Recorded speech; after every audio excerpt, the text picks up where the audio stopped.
As far as pre-primary, primary and secondary schools are concerned, social distancing is a major challenge. Do you understand what that means in capital letters?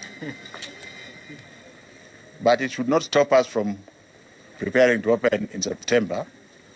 Reason being, maybe by that time, something may happen and the disease may have been under control. That's one. Two, it will be most unreasonable to expect government to double or triple the facilities of learning institutions, because it has taken years to bring this, to build what is there, isn't it? It has taken years to build what is there. Can government try, for example, to work in shifts? We have worked with the Ministry of Health and we have found out that can work only in grades, primary grades 1 to 3, maybe grades 1 to 4. All the others, not possible. Can government admit only 50%?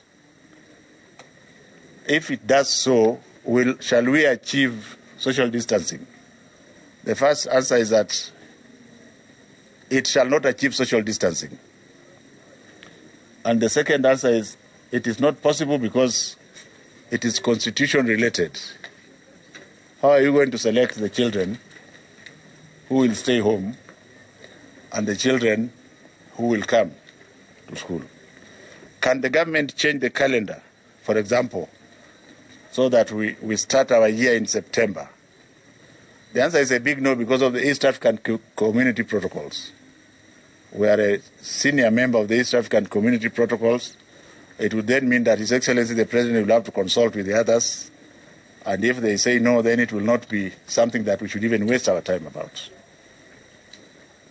In terms of teachers, maybe you don't read newspapers, but the government of His Excellency Uhuru Muigai Kenyatta has done very well.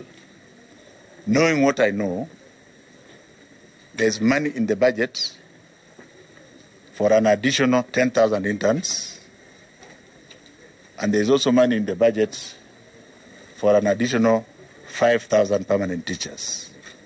This future will continue as we address the shortage of teachers. You will remember and recollect that the budget of Teachers Service Commission is 266 billion. It's perhaps the single most significant aspect of the budgets, bigger than a ministry. So if you assume that it is under my ministry, then all the other things I do together with the universities and TVET and everything, maybe we end up with about 450 billion or slightly more. So let us not pretend as if we don't know what is on the ground. The money has to come from the taxpayer.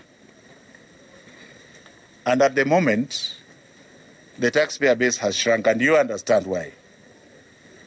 So this problem also requires that you, as members of the Fourth Estate, and everybody else, take part in the solution. So I believe that what the government is doing is the very best. Like we have sampled masks for our children, and I think to produce 24 million masks is going to be several hundred millions of shillings. Should the government not be thinking about that fast, immediately, instead of saying, let's add a few more teachers? So all these are interactive issues that I think the government is very much in control of.